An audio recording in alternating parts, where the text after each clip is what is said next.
कंस ने कहा तो फिर मैं क्या करूं? नारद जी ने कहा कि भगवान शिव ने आपको जो धनुष दिया है, उस धनुष यज्ञ का आयोजन, उस धनुष यज्ञ के आयोजन में सारे ब्रजवासियों को निमंत्रण दो और अक्रूर जी को भेज करके कृष्ण बलराम को यहीं पर बुला दो। यज्ञ तो एक नाटक होगा, तुम्हारे बड़े बड़े योद्धा महायोद्धा होंगे, उनके बीच में कृष्ण बलराम को कर देना, बार बार राक्षस भेजने का काम ही खत्म हो जाएगा। एक बार में काम तमाम हो जाए, क्योंकि नारद जी जानते थे एक एक करके भगवान कब तक मारते रहेंगे, भगवान को बुला लो एक बार ही, भगवान सबको साफ कर सकते। कंस को समझ में आ गया, कंस ने कहा बिल्कुल। कंस ने धनुष यज्ञ का आयोजन अक्रूर जी के पास गया। अक्रूर जी से कंस कहने लगे कि गच्छ नंद ब्रजम तत्रा शुताबानक दुंदुभे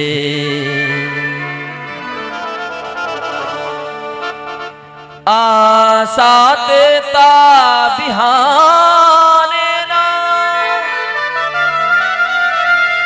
रथेना नयमाचिरम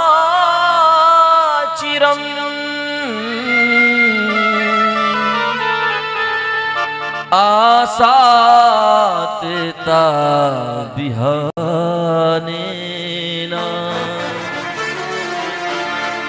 रथेना नयमाचिरम।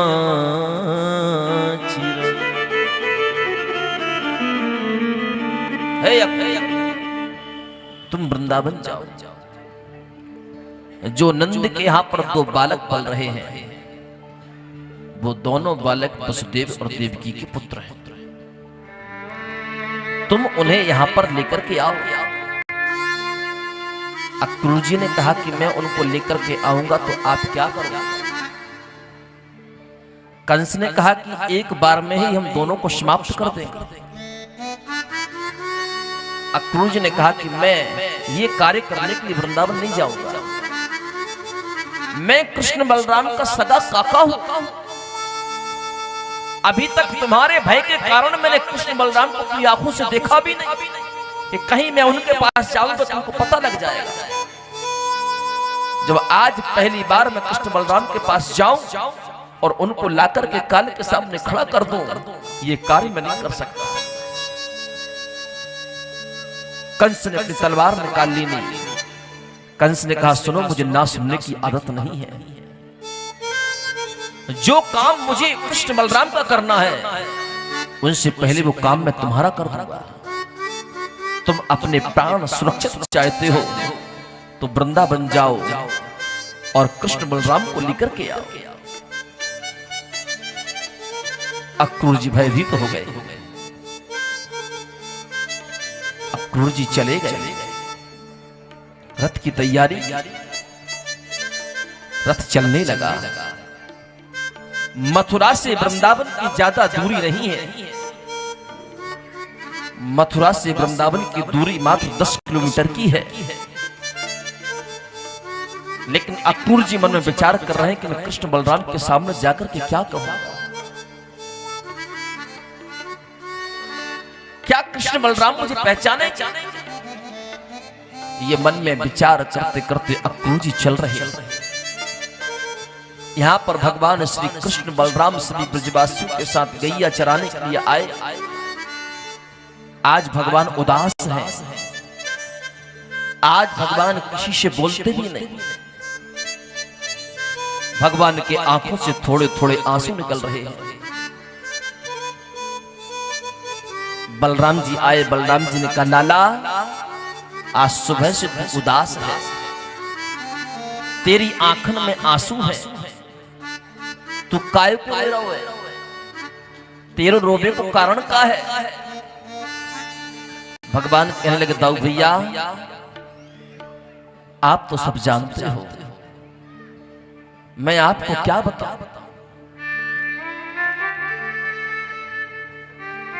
आज हमारे 11 वर्ष 55 दिन पूर्ण हो चुके हैं। हमारा कल का सूर्य उदय मथुरा में होगा। मैया को, बाबा को जब पता चलेगा कि कृष्ण बलराम हमेशा हमेशा को हमको छोड़ करके जाते, तो वो हमारे बिन कैसे रहेंगे। इन गोपियों से हमने अनन्य प्रेम किया, इन गोपियों को एक क्षण में हम कैसे छोड़ सकते हैं। हमारे बिन ये गोपियां कैसे रह पाएंगी। दाऊ भैया, हम तो गौ संवर्धन करने के लिए आए थे। जिन संपूर्ण गौवंश की आशा हमसे है, हमारी एक मुरली की आवाज पर संपूर्ण ब्रजमंडल का गौवंश एकत्रित हो जाता था। और जब हम इस वृंदावन को छोड़कर के चले जाएंगे, तो वो गौवंश हमको कभी क्षमा नहीं करेगा।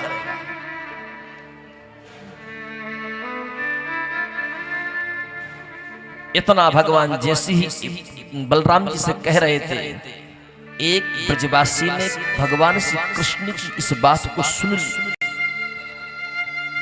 और जैसे उस ब्रजवासी ने ये बात सुनी, वो सखा दौड़ा दौड़ा गया, ग्वाल वालों से कहने लगा, भैया हमने तो सोचा था कि कृष्ण हमारे जीवन पर्यंत मित्र बनकर के रहेंगे, लेकिन बस कृष्ण हमारे पास आज तक ही है। कल से हमारा कृष्ण हमारे पास नहीं रहेगा, वो हमको छोड़कर के चला जाएगा।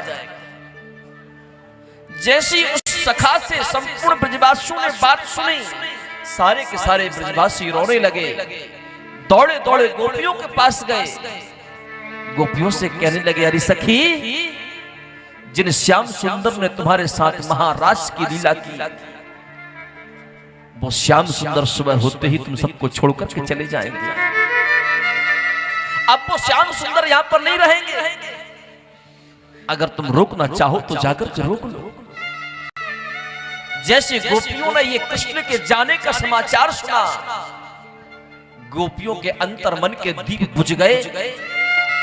जिस अवस्था में खड़ी थी, कृष्ण के जाने की बात सुन करके उसी स्थिति परिस्थिति में धड़ाम से जमीन पर गिर पड़ी। उसी क्षण एक सुंदर रथ आता हुआ दिखाई दिया। कृष्ण बलराम ने जैसी रथ को देखा, भगवान ने बलराम जी से कहा, दाऊ भैया, हमको जो निमंत्रण देने के लिए आए हैं वो कोई और नहीं बल्कि हमारे काका हैं। चलो चलकर उनको प्रणाम कर लें, इनके साथ ही हमको सुबह जाना है। अक्रूर जी रथ से नीचे उतरे, भगवान श्री कृष्ण बलराम ने दौड़ लगा दी, अक्रूर जी के चरणों में साष्टांग लेट गए। अक्रूर जी ने जैसे कृष्ण बलराम को चरणों में लेटते हुए देखा, हिलकियां भर भर के रोने लगे, मैं कितना अधम हूं, मैं तो कृष्ण बलराम को काल के हवाले करने के लिए आया हूं, और ये कृष्ण बलराम कितने चरित्रवान है, ये मुझे अपना काका समझ करके मेरे चरणों में प्रणाम कर रहे। अक्रूर जी ने कृष्ण बलराम को अंक से भर लिया, फूट फूट करके रोने लगे। अंत में अक्रूर जी हाथ जोड़कर कृष्ण बलराम के सामने बैठ गए, हमें क्षमा कर देना, मैं तो अपने अंदर पाप लेकर के आया था, लेकिन तुमने मेरे चरणों में प्रणाम करके मुझे तरुण और ताजा कर दिया है। मेरे अंतर मन में किंचित मात्र का पाप नहीं बचा। गोविंद, मैं अपनी वाणी से तुमसे कैसे कहूं, मुझे दुष्ट कंस ने भेजा है तुमको लेने के लिए। भगवान कहते हैं, काका हमको सब पता है, आपने ये बात हमसे तो कही है, पर मैया से बाबा से मत कहना। तुमने ये बात मैया से और बाबा से कह दी नहीं ना, तो मैया बाबा हमको कभी भी वृंदावन से दूर नहीं जाने देंगे। जब एक मिनट के लिए हम मैया बाबा से दूर होते हैं ना, मैया हाथ में माखन की कटोरी लेकर के ब्रज की गलियों में दौड़ती है, मेरा कृष्ण कहाँ है, मेरा कन्हुआ कहाँ है। और जब हम वापस लौट करके आते हैं, तो कई घंटों तक हमारी मैया हमको अपने कलेजी से लगा करके रखती है और कहती है, तू एक मिनट के लिए दूर गया तो गया क्या। और जब मैया को ये पता चलेगा कि मैं हमेशा हमेशा लगती वृंदावन छोड़ करके जा रहा हूं, काका, वो मैया जीवित नहीं रहेगी। इसलिए मैया के सामने मत कहना कि तुम मुझे लेने के लिए आए हो। अक्रूर जी ने कहा, तुम चिंता मत करो, हम मैया से एक शब्द भी नहीं कहेंगे, बाबा से एक शब्द भी नहीं कहेंगे। अक्रूर जी को लेकर के कृष्ण बलराम अपने 85 चौक के महल में आए। नंद बाबा ने अक्रूर जी का स्वागत किया। नंद बाबा ने कहा, मित्र इतने वर्षों के बाद आ रहे हो, क्या बात है? अक्रूर जी ने कहा कि मथुरा में धनुष यज्ञ का आयोजन है, हम सभी ब्रजवासियों को निमंत्रण देने के लिए आए हैं, आप सबको चलना है। शाम को सब भोजन करने के लिए बैठे। जैसे भोजन करने के लिए बैठे तो भगवान ने पूछ लिया, बाबा ये यज्ञ क्या होता है? धनुष यज्ञ में किस किस चीज का दर्शन होता है? नंद बाबा कहने लगे, लाला जहां पर यज्ञ होते हैं ना, वहां पर बहुत बड़ा मेला भरता है, बड़े बड़े साधु संत आते हैं, बड़े बड़े भंडारे होते हैं, राजा महाराजाओं का दर्शन होता है। भगवान कहने लगे, बाबा इस धनुष यज्ञ के दर्शन करने के ताई तो हम भी जाएंगे। जैसी मैया ने सुनी, मैया उठकर के खड़ी हो गई और कन्हैया के मुख को बंद कर लिया। खबरदार जाने का नाम लिया तुम अभी छोटे हो, यज्ञ के दर्शन करने के लिए तो जब बड़े हो जाते हैं ना तब जाते हैं। भगवान कहते, मैया तू ही तो कहती थी जो बछड़ा चराने के लिए जाते हैं वो छोटे होते हैं, जो गैया चराने के लिए जाते हैं वो बड़े हो जाते हैं। मैया अब मैं गैया चराबे के टाइम जाबे लगो, या सो अब मैं छोटो कहा हूं, अब मैं बहुत बड़ो है गए। मैया यशोदा समझ गई ये लाला बड़ा जिद्दी है, अब ये मानेगा नहीं, ये जरूर जाएगा। मैया ने अपने आंचल से आंखों को बंद करके, मुंह बंद करके दौड़ लगा दी और अपने कक्ष में जाकर के हिलकियां भर भर करके रोने लगी। जैसे मैया हिलकियां भर भर करके रोती है, कृष्ण दौड़े दौड़े गए, मैया को अपने अंक से लगा लिया और मैया से कहते, मैया तू जा रही, तू रो रही है? मैं सच कह रही हूं मैया, सुबह जाऊंगा और परसों वापस लौट करके आ जाऊंगा। भगवान सुखदेव कहते हैं, परीक्षित सावधान, इस झांकी को दिल में उतार करके तो देखो, आज पुत्र के सामने मां हाथ जोड़ करके बैठी। लाला तू मुझसे जो कुछ चाहे वो ले ले, पर तू मुझे छोड़ करके मत जा।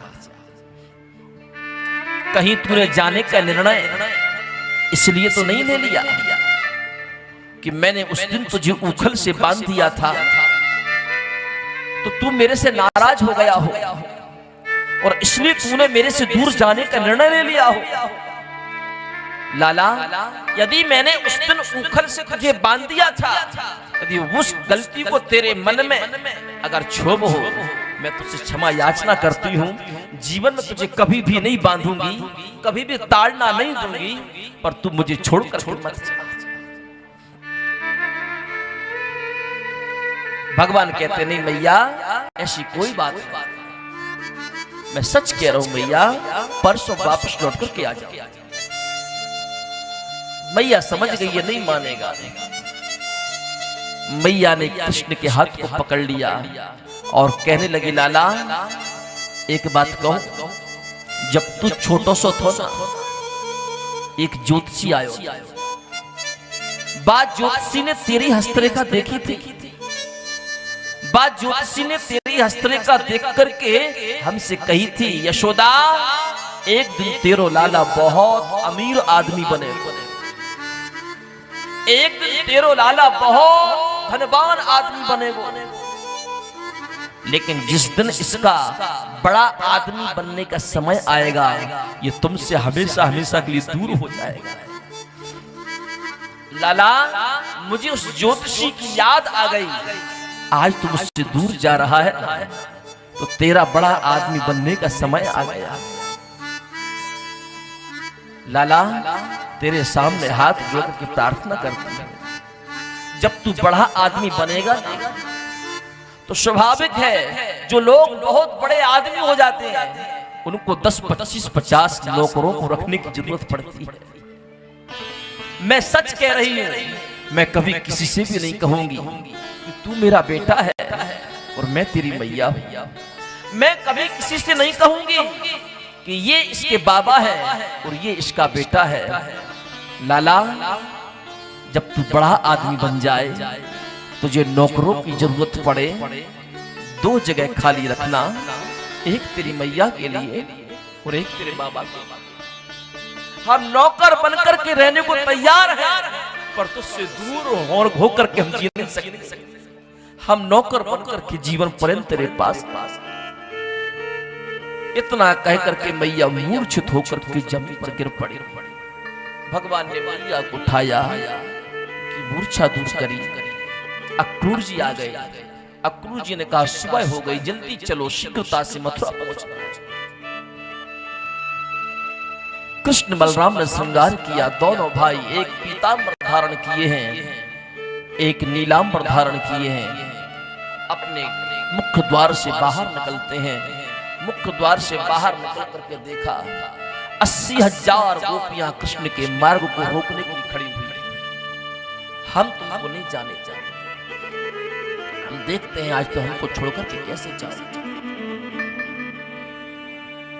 अखियां है जादू भरी,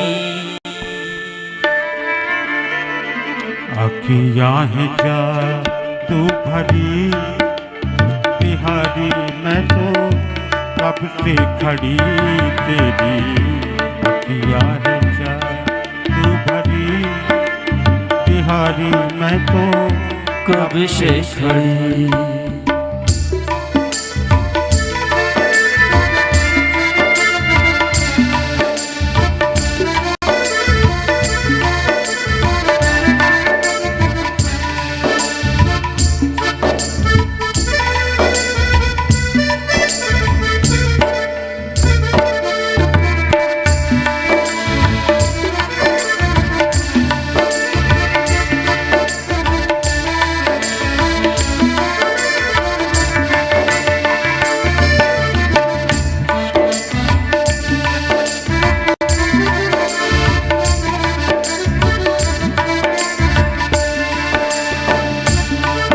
सुन लो मेरे श्याम सलोना, तुमने ही मुझ पर कर दिया टोना।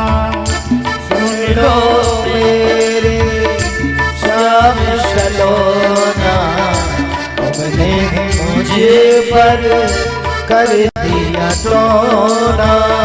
कर दिया टोना मेरी अखियां तुम्हीं से लड़ी, ओ मेरी अखियां तुमसे लड़ी। बिहारी मैं कब से खड़ी। अखियां है जादू भरी, बिहारी मैं तो कब से खड़ी।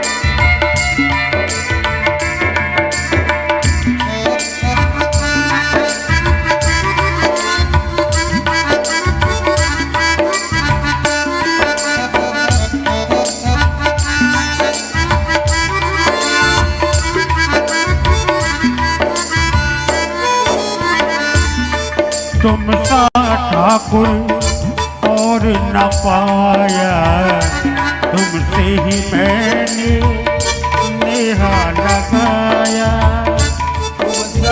ठाकुर और न पाया, तुमसे ही मैंने नेहा लगाया।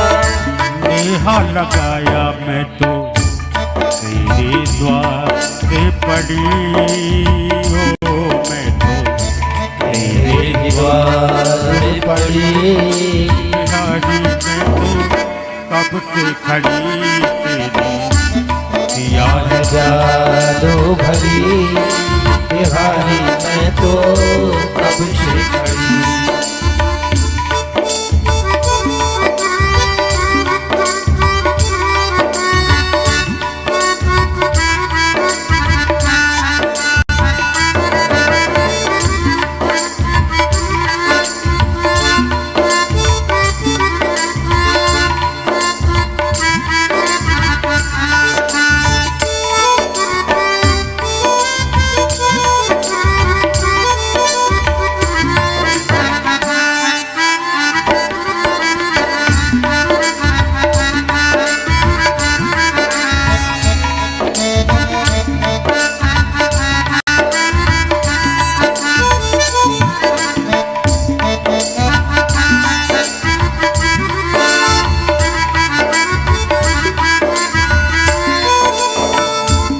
कृपा करो हरि दास के स्वामी बाके बिहारी अंतर्यामी।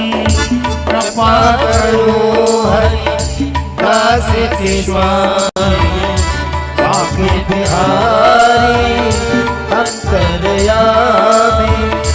अंतर्यामी मेरी टूटे ना भजन की लड़ी मेरी टूटे ना भजन की लड़ी। बिहारी मैं तो कब से खड़ी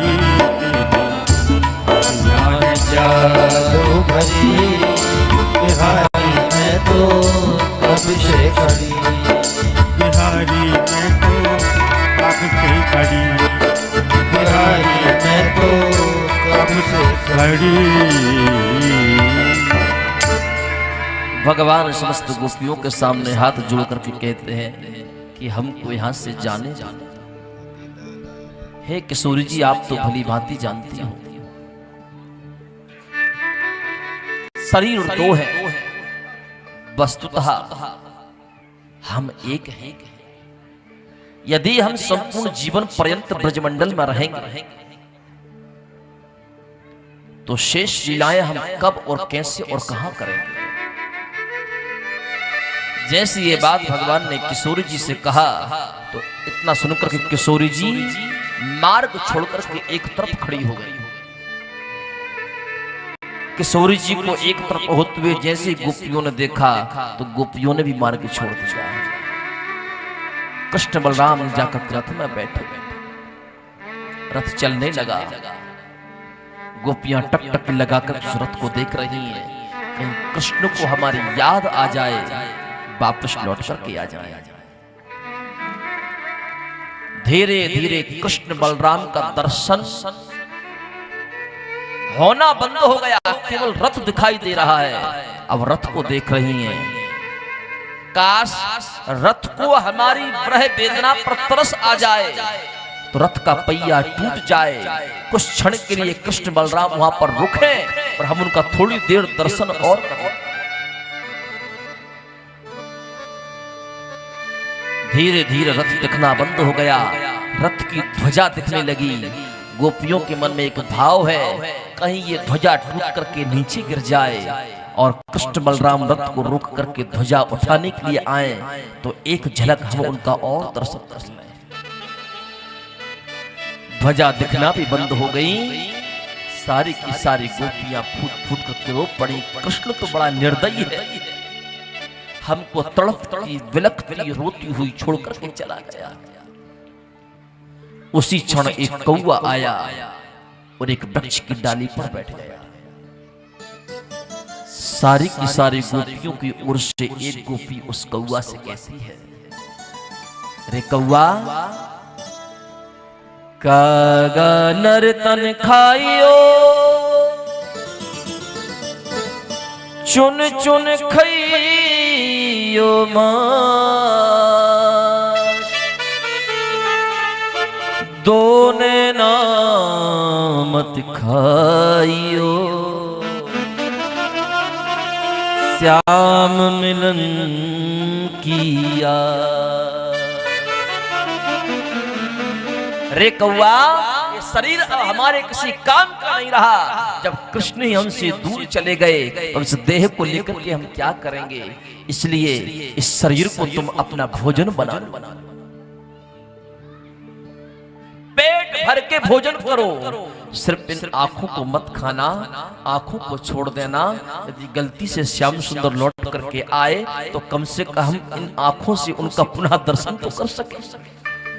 इन आंखों को मत खाना।